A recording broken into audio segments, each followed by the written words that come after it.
Hello, everyone. I'm Soli Guzman. I'm pronoun flexible and from Pleasant Hill, California. I'm here to co-present the Visionary Award tonight. What makes someone visionary? To me, it's someone who strives for more than equality, but for equity. It's someone who wants everyone to thrive while being their full selves and who uses their resources and platforms to lift others up. It's important to use our positions, like mine as leader of our school's People of Color Club, and and as fundraiser for the Epilepsy Foundation, to ensure all people have agency over their own voices and bring attention to people who struggle with epilepsy like me.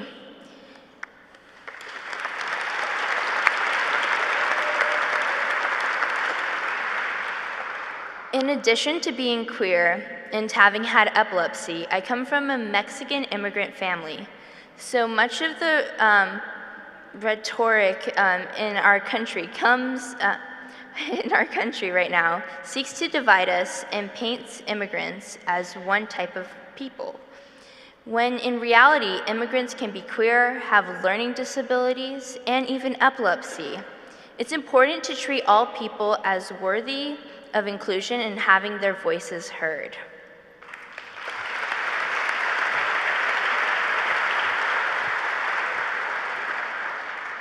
Thanks, Soli. My name's Melissa Dickson. I use the pronouns she, her, and hers. Thank you. And thanks to GLSEN for honoring David Jacobs this evening.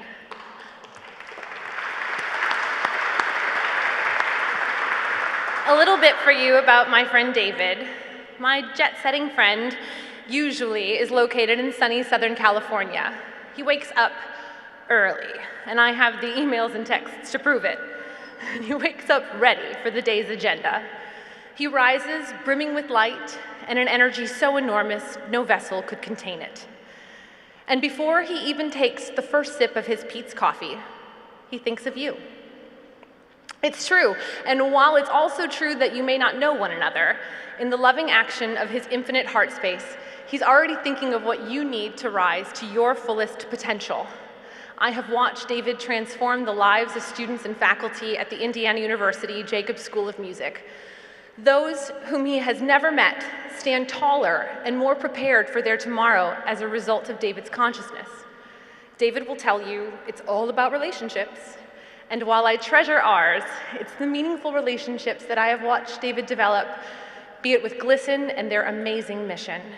IU's LGBTQ community, and of course the IU Jacobs School of Music, that have indeed truly shaped the way I look at philanthropy. Relationship-focused philanthropy. The understanding that a gift starts with a donor's passion.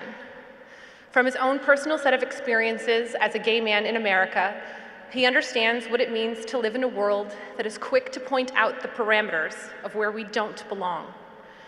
He has experienced the sting of judgment, the pang of an unkind word, and yet above it all, believes in the power and in the potential of the human condition.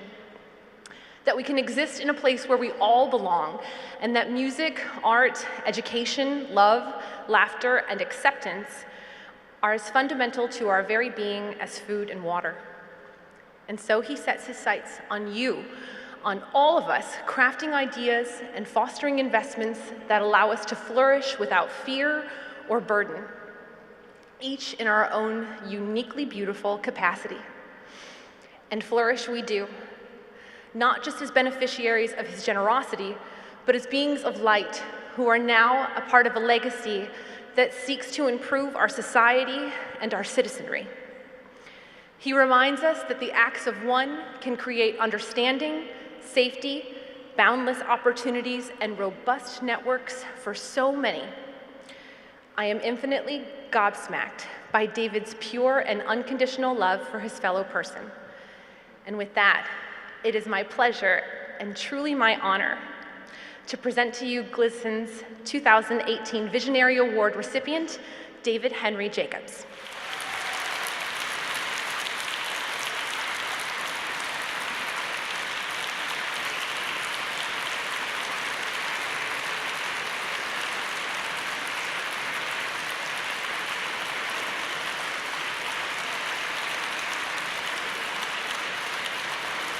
Good evening, everyone. Thank you, Melissa. It's an extraordinary accolade that she just paid me. I do this every day, and I often forget what I'm doing, but it's looking at the faces that are in this audience that remind me that the work that I do is significant. I want to thank also Eliza and the entire GLSEN staff. I'm truly humbled and honored to be among such an amazing, world-known and soon-to-be-known cast of characters who are represented in this room tonight. All of you, yes, you. My remarks tonight are a story of connection, and you are all to be part of it. First, however, I want you to settle yourself in silence. I do this in front of a bunch of investment bankers, and they go blind with fear. So settle yourselves in silence and in quiet, making sure that your one device, this thing, is completely off. And then for the next 15 seconds in silence, I want you to feel, truly feel what you are grateful for. At the end of that, in 1 minute, I want you to turn to each of the people to the left and right of you, and I want you to share with them that gratitude that you feel. I have my plastic watch on. You have 15 seconds, right? Very colorful. You have 15 seconds in silence. Please feel what you are grateful for. Go.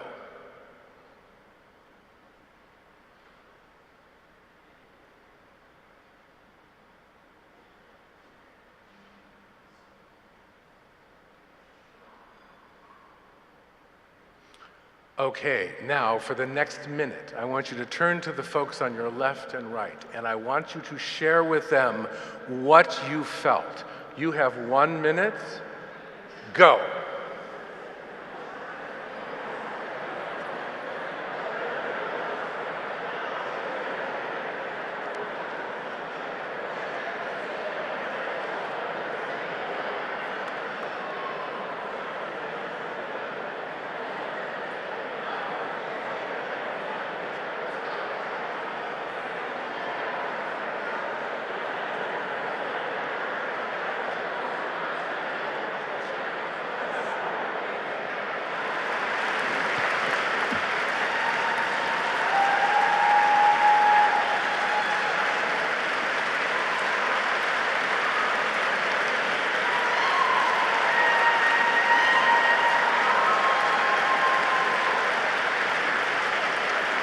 Time. Ready? And with the energy changed in this room, which was already extraordinary, an excerpt from Pablo Neruda's Nobel Prize speech in 1971. It came from Toward the Splendid City. There is no insurmountable solitude. All paths lead to the same goal, to convey to others what we are. And we must pass through solitude and difficulty, isolation and silence, in order to reach forth to that enchanted place where we can dance our clumsy dance and sing our sorrowful song. But in this dance or in this song, there are fulfilled the most ancient rites of conscience in the awareness of being human and believing in a common destiny. You might discern from my short bio that I live more than a bit of a telenovela. My extraordinarily supportive assistant, extremely talented Douglas Morton, has even created a, yes, good old Douglas, has even created a character based upon my path in an early screen treatment as a former twin brother, now trans sister, of a Los Angeles County supervisor, decamped after his operation to Brazil whereby she becomes the telenovela queen of South America. It never got made. I think that's why I so enjoy opera. It has a certain predictability in the face of extreme chaos. It seems tame, actually, from my world experience, but there's more music to its expression. We are, after all, at our essence, in this illusion we call life, below our nanoparticularity, light, wavelength. And what is music but ordered wavelength? We sang before language was codified. Here's a bit of an insight about my everyday. After the Pete's coffee, there is rarely one day that goes by without me referencing Anna's signature song from Frozen, Let It Go, okay? Or that of the bearded lady in The Greatest Showman, where Keela Settle energizes her family with, I'm not a stranger to the dark. I am brave, I am bruised. I am who I'm meant to be. This is me.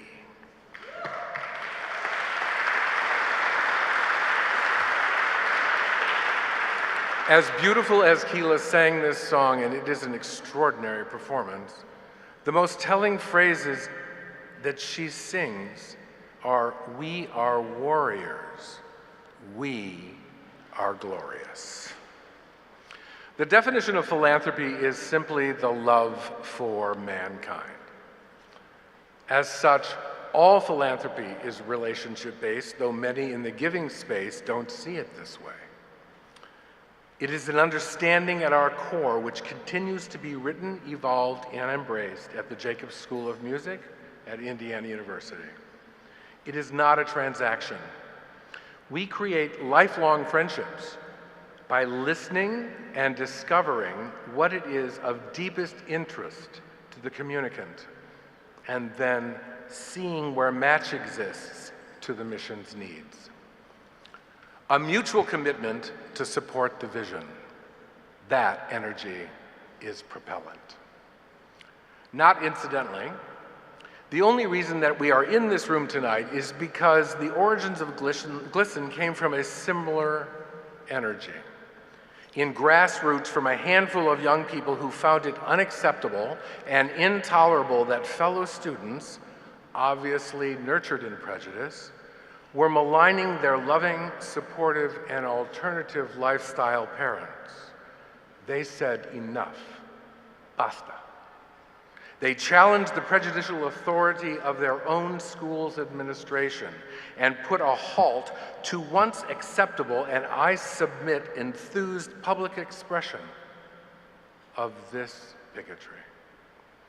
They challenged authority's misguided vision. People ask often what they can do for me. My answer, and it is not stock, but a truth to personal power, I challenge them to rise to their best occasion. That is what you can do for me tonight, what we can do for us. Rise to our best occasion. And to that purpose, I have a challenge for you and for whomever you share your relationship that you have with these young people through GLSEN's outreach. Express your gratitude, hear theirs, potentially matching their interest in further supporting the mission of the Gay, Lesbian, and Straight Education Network. Here I am with you in the light of day as the storm rages on. And so pleased to be announcing a new commitment to GLSEN, and excited to know that all of you can and will be a part of it in your own way. The young people in this room and their fellow students throughout the United States are our democratic future. To further assist them with the support they need to win this fight, I am making tonight a $750,000 grant commitment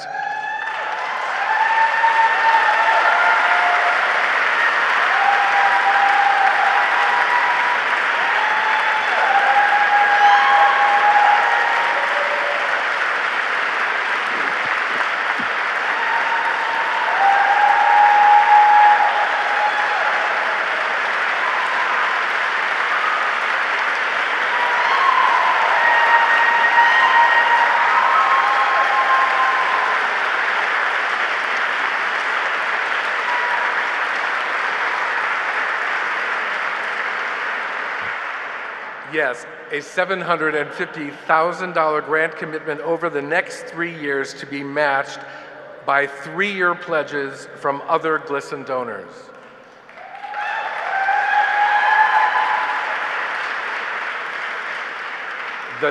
The dollars you raise in this doubled. However, to enthuse the pot to boil further, tonight I'm salting the water with a participation component. Together, right now, I think you and I can even do more. And as Keela sang, we are warriors, folks. We are glorious. I'd like us to take your $750,000 to $1 million. I know you have purchased your ticket for this event, this meal, this incredible convocation of supported people. But if every person in this room, every single one of you, makes an additional gift tonight of any amount, I will grant another $250,000 to GLSEN.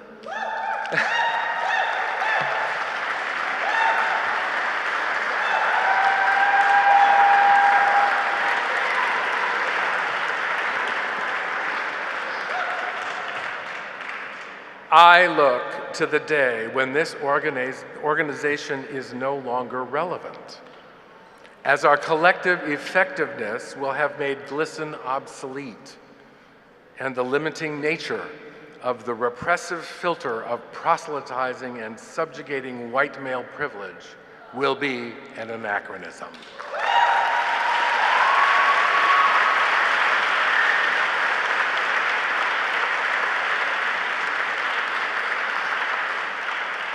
Alas, although along the path, we are not there yet. Consider this. In thinking on the recent Windsor wedding, because of melded genetics, in the future, color and racial purity will cease to be an issue. The LGBTQ+ population and their supporters will be the only minority left to abuse. With education, we can stop this now. So I encourage you all to continue as you are, using your time, your talent, and your treasure to support GLSEN's value.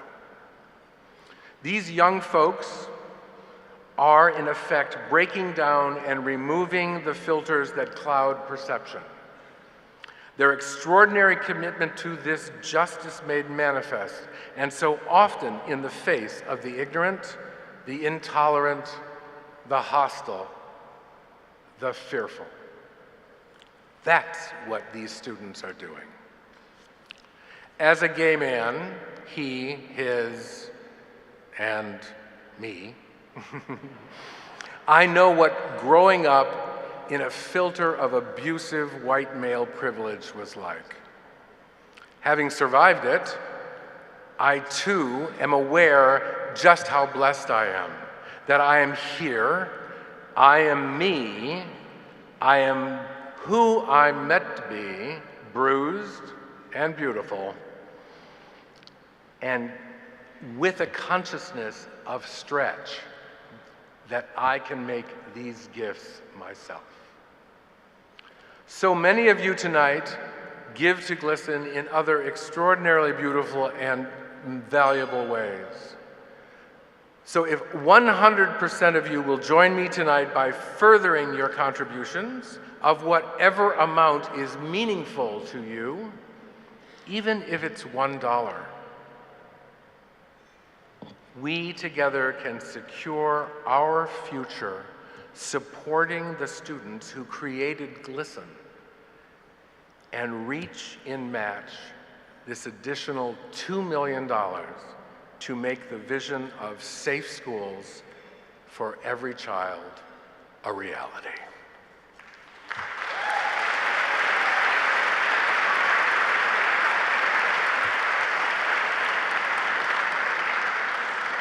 In version 2.0, as the librettist Mark Campbell recently wrote for Mason Bates's most recent opera, The Revolution of Steve Jobs, and setting aside your one device. Look up, look out, look around, look at the stars, look at the sky, take in the light, take another sip, take another bite, steal another kiss, dance another dance, glance at the smile of the person right there next to you, and make safe schools a reality for every child in America.